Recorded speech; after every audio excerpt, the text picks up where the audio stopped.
You need a 1500 plus SAT score fast, so instead of stressing out and relying on outdated study guides, I'm going to explain step by step how to boost your score by 50 to 150 plus points in just 7 days. This is not crap. I know there's no magic hack to instantly gain SAT points, and you know that too. But all I want to do in this video is introduce 2 key concepts that you need to implement into your preparation, and that's quite literally it. Okay, so let's first start off with the SAT math section. College Board loves to test a variety of mathematical concepts, right? And sometimes the surface level presentation of these questions can be super misleading. Say, for example, you have a simple geometry problem, which might require algebra to solve, right? Or you have a word problem that might seem complicated at first glance, but only asks you to set up a basic equation. Now, the SAT math section, despite its reputation, is not just a series of random isolated questions. There's actually an underlying structure to the kinds of problems that it throws at you, okay? And the key to conquering it is with a super systemic approach called the funnel system. Funnel system is a structured step-by-step method that helps you quickly identify what each problem demands, okay? So it filters out any irrelevant approaches and funnels your focus towards the most effective strategy. The more that you apply it, the more instinctive it becomes, which allows you in turn to apply razor-sharp precision to your problem solving while simultaneously maintaining your efficiency and confidence even under the DSAT time pressure. Okay, so there's a couple stages to the funnel system, which I will explain now in the theory portion of the video. So the first stage is opening the funnel or recognizing the problem type. Okay, so the first step is all about recognition. When you open our so-called funnel, you're casting a super wide net, all right? Your goal is to immediately identify what kind of problem you're facing and filter out any extraneous approaches, all right? So essentially here, the objective is to just simply classify the problem type. So ask yourself these questions the next time you see a SAT math section. Does it ask for a quantity, like an area or a volume? Then you're probably dealing with geometry. Are there variables involved? Well, that's algebra, systems of equations. Does the problem have interpreting data? That's stats, probability. And does the problem involve rates times distance? Those are often word problems, okay? And this is important because when you recognize the category of the problem quickly, which if you do practice problems, this will come to you supernaturally and subconsciously, you will immediately limit the methods you need to consider. And then you can throw out any irrelevant techniques that might only waste time and mental energy. At this stage, the key is recognition and categorization, right? And it should happen quickly because this is where the funnel's broad opening starts to narrow. So for stage 2 of the funnel, we're gonna be narrowing that funnel or eliminating irrelevant methods. So now that you've recognized the problem type, it's actually time to filter out those unnecessary approaches, right? So this stage is all about quickly analyzing what methods will be the most effective for solving the problem and then discarding those that don't fit. So key questions to ask yourself are, what tools do I need to solve this problem? So if you're solving an algebraic equation, you might want to use substitution or factoring or maybe even the quadratic formula. If you're doing geometry problems, you might need to recall specific formulas which are provided, right? And word problems often do require you to set up equations, but you don't need to go into full detail yet, right? Pick out the important parts, see what kinds of numbers and problem types you're dealing with first. Next, which methods would be overly complex, all right? Many students make the mistake of just jumping in without taking a step back and really analyzing the problem, all right? Because if you're being asked to solve something with a simple formula, but then you're considering some complex algebraic manipulation instead, that's super common, right? If you're a student who's maybe taking a math above algebra 2 and you've done stuff, with calculus or just more advanced math, then your brain might jump to a different sphere than what the SAT is actually trying to test, right? But maybe you're looking at a problem that just needs one step. So don't fall into the trap of overcomplicating things with unnecessary solutions. Okay, so for step 2, that's where efficiency is essentially starting to take root. Your only goal here is to just filter out the methods that are overkill and narrow your focus, all right? So if you have a geometry problem about finding the area of a circle, the funnel, all right, our step 2 funnel is going to eliminate any need to consider trig identities or super complex algebra, right? Stage 3, we're going to be focusing the funnel, all right? So that's going to be where you're going to select and apply the core method, because by now you've filtered out the irrelevant techniques. And this is where the core method comes into play. Now, it's all about your focus, okay? Because you've narrowed down the problem type and the method you need. The key now is just precision, all right? Because if you're familiar with the problem type, you know step by step how to do it, it's now just execution. So this is now where you execute your solution with laser focus, all right? And at this point, the funnel has essentially effectively funneled you into one or two possible methods, and you're going to apply them. Now, when you're executing your solution, make sure you are on track by 1, reviewing the problem briefly, right? So before you actually execute the solution, glance over the question one more time to make sure you're not missing something. Okay, this is especially important for stuff like word problems, where small details can significantly alter your final solution. You need to apply the chosen method methodically, okay? So once you've focused on a solution path, you need to stick with it. Now, this is going to be a bad example because if you do get a quadratic equation, plug it into Desmos, super easy to find the solutions. But let's just say, for example, you were solving for x in a quadratic equation by hand, right? You need to follow through with all the necessary steps, that being factoring, then substituting in and applying the quadratic formula. So why exactly is the execution part so important? Well, it's because this is where the majority of your score comes from, right? The actual solving of the question. And by this point, you should be working at full efficiency, right? You're applying the right method and solving the problem in the most direct way possible. In the earlier stages of the funnel, set you up for success here in step 3. Stage 4 of our funnel is a final review or post-funnel check. Because once you've quote unquote solved the problem, you still need to give a final review stage. And this does not have to take super long. I'm talking maybe a 5 to 10 second review, even more, especially on, say, module 1, where you have the time to be much more careful and dedicate to reviewing your answers, right? Now, the reason is because this is such a crucial step that most students skip because they feel like they're in a rush or they feel like they've done enough, right? Never get lazy like that. This last step is all about catching any potential mistakes before you move on to the rest of the test, okay? So here's how you're going to do it. You're going to quote unquote reopen our funnel slightly for the brief moment, all right? And you're going to scan the question and your solution to ensure everything matches up from stage 1 to stage 3. So what exactly are you going to review?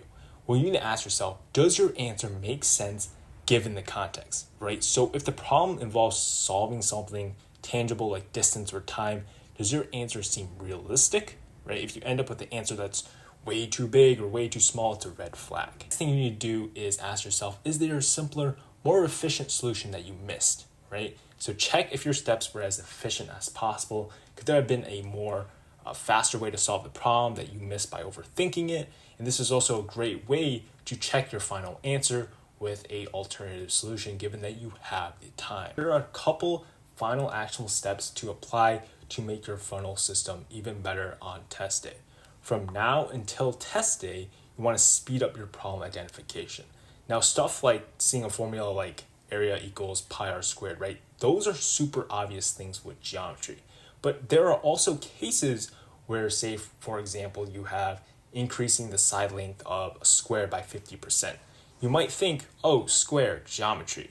But in reality, the best way to solve that problem where you're dealing with percent increases is with a certain algebraic formula, or maybe you're even setting up systems of equations. As you'll see, there are some videos and questions on our channel where you do need to employ those strategies. And so it's just super, super useful to use the funnel system and those approaches. 2 is to limit your approaches. So focus on the common, most efficient techniques and never go for the complicated solutions unless absolutely necessary or you're just completely lost. Number 3 is to stay calm and trust the funnel. All right, the more you apply the system, the more instinctive it becomes. All right, remember, instinct. You need to trust yourself to go through the stages quickly without overthinking. Because this is how the SAT math section works, right? 95% of questions, there's a step-by-step process. There's the most efficient technical way to solve a problem. If you do practice problems, that's great and all. That might train you to subconsciously use the funnel system, but if you're aware of it and you're using that actively on the test day papers, that is where you're going to get the most benefit from our overall funnel system and score higher on the SAT math section. Number 4 is to flag those harder problems. All right, if the funnel doesn't lead to an immediate aha moment, right? Like I know exactly step by step how to solve this because I've had experience with it before, then flag the question and move on, because you want to use your review time to revisit those harder questions, which in many cases are worth less points because they're difficult, right? You get docked more points for missing easy questions on the SAT math section. All right, so now let's move on to the SAT English section, which consists of the reading and writing or grammar parts, and it's essentially designed to test your ability to understand and interpret the English language, right? So the goal here isn't to flex your creativity or offer some weird interpretations of a passage. Instead, it's all about quite literally literal understanding, textual evidence, and decoding the language exactly how it's presented in the text, okay? So this is where the mute lawyer analogy comes in.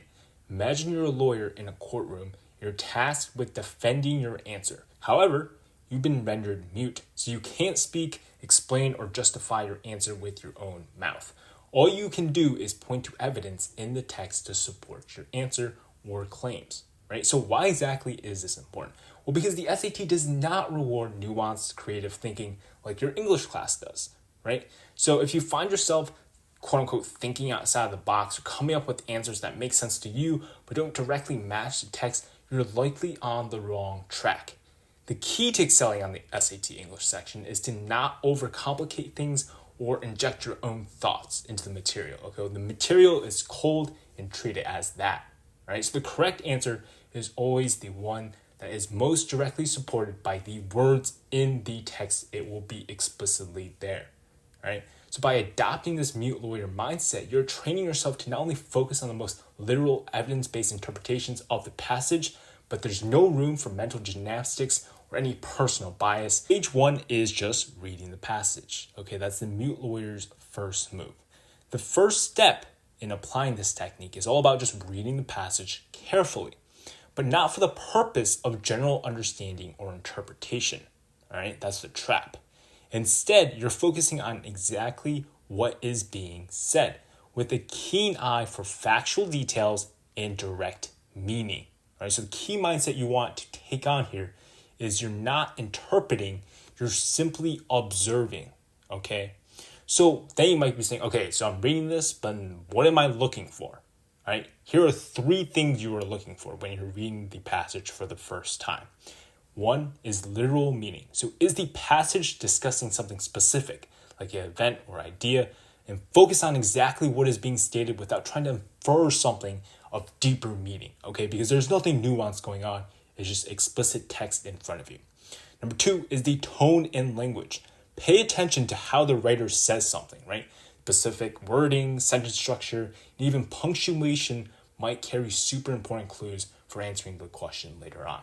And number 3 is context clues. So identify those surrounding phrases that give more meaning to the key sentences or words so they build on top of each other, right? Especially if it's something like an argument. You might be wondering why this matters, right? Why stage 1? Why read the passage like this? Well, because if you read like this, it helps you not overthink.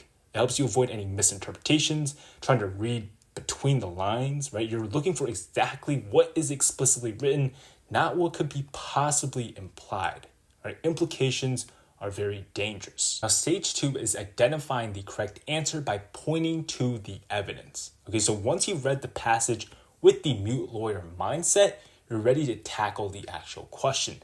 This is where the mute lawyer technique truly kicks in, all right? So now you need to choose the answer that best fits the literal meaning of the passage and can be defended by direct evidence from the text. So here are a couple key questions to ask yourself when you're trying to make the choice. Can I find a specific line or phrase that directly supports this choice? And is this the most reasonable literal interpretation of the passage, or am I reading between the lines? Now be careful here. There's a lot of traps, right? Just because you see something that is word for word in the passage and then you see the same word for word answer as one of the answer choices, that doesn't mean it's the correct answer, right? Even though you're looking for exact wording, you still have to be careful of those traps. So for stage 2, you're going to be looking for consistency with the context. So the answer should align with the context of the passage.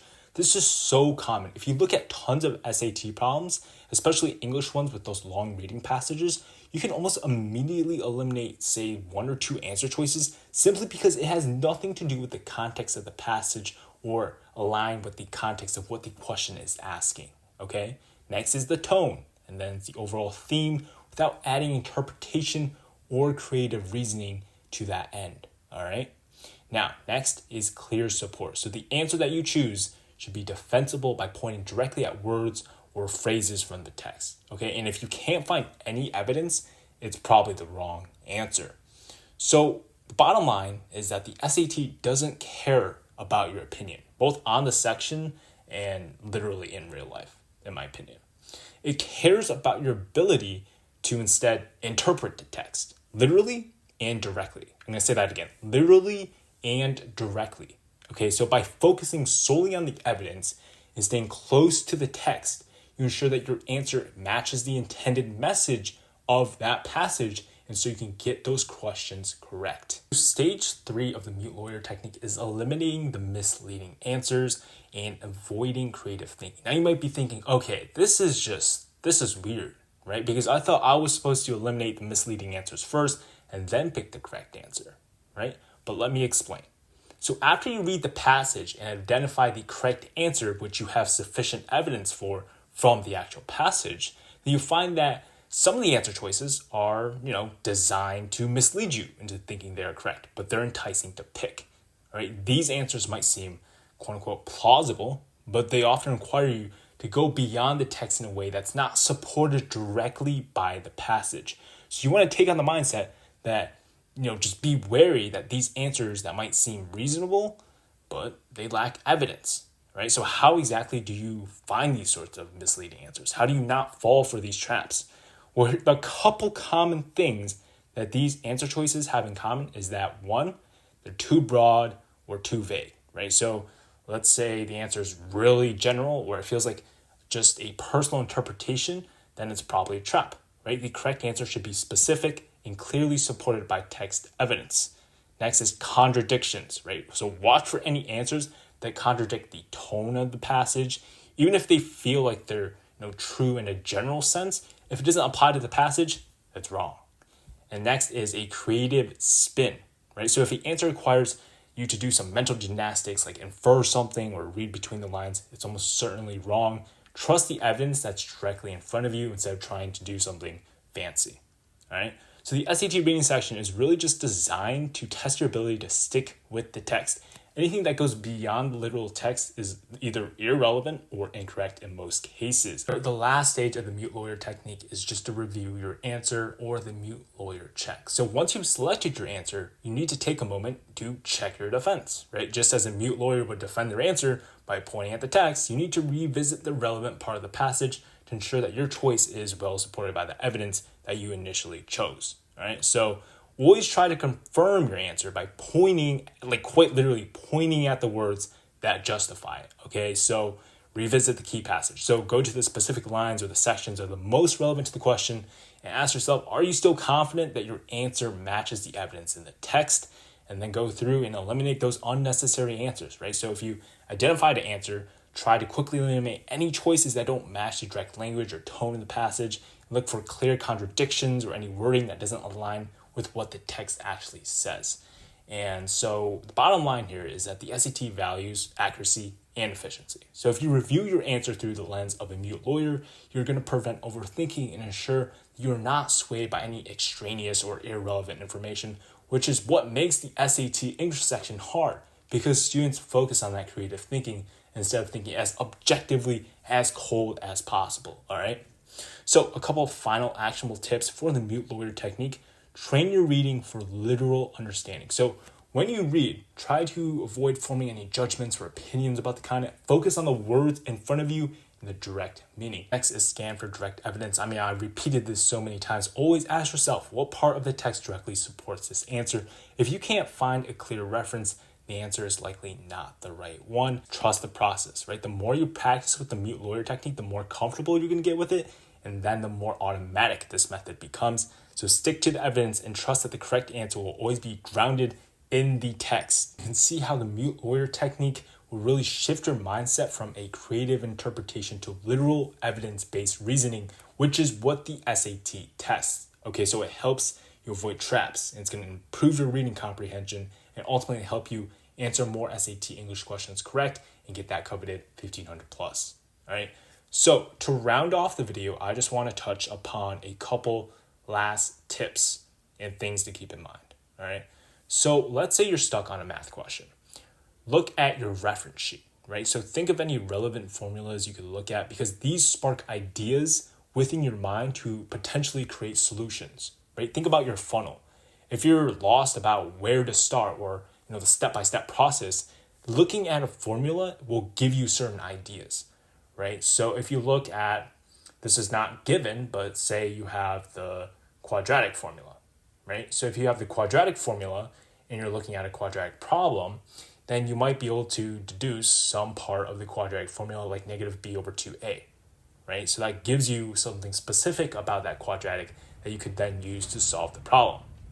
Next, if you have a weird question, feel free to skip it, right? So if it's a weird question, first off, it's likely experimental, so don't waste your time and move on. And next, if it's strange, then it's probably a difficult question and not worth your time invested there. Instead, you should do all the easy questions first. That way you don't lose out on time and lose out on more points than you need to. Next, try and make the reading fun. So before you approach a passage, try and trick your brain to think that reading passage is going to be really interesting, because that's going to improve your comprehension and focus as you go in. Next is reduce variables on test day. So if you want to have the best performance, make sure you plan your day ahead, right? Food, clothing, timing, everything, so you can focus on the test entirely. Next, drink water. I think that's self-explanatory. On module 1, be super careful. So don't just be lazy. Oh, this is so easy. No, be as disciplined as you would on module 2. Trust me. All right. And for English, a really, really common trick that students use is starting at question 15, 16-ish. Those are the grammar questions. Those are usually easier than the long reading passages. So start with those questions first, and then you go through to the vocab and then the long reading passages. The thing here is just to warm up before the test. So read something light in the morning to get your brain into reading mode and comprehension before the SAT starts. Read something for fun, right? Just relax. Don't put too much stress on yourself. But now's the time to really, 7 days out from the actual exam, try to do your best, right? To implement the tips that you've learned in this video, the strategies, the mute lawyer technique for the English section, the funnel system for the math section. And if you guys need more help and you want more practice questions, then I'm going to link our full SAT prep course with English questions, math questions, everything you need somewhere on the screen. Yeah, that does it for the video, guys. If you found this video helpful, make sure you subscribe, and good luck on your SAT.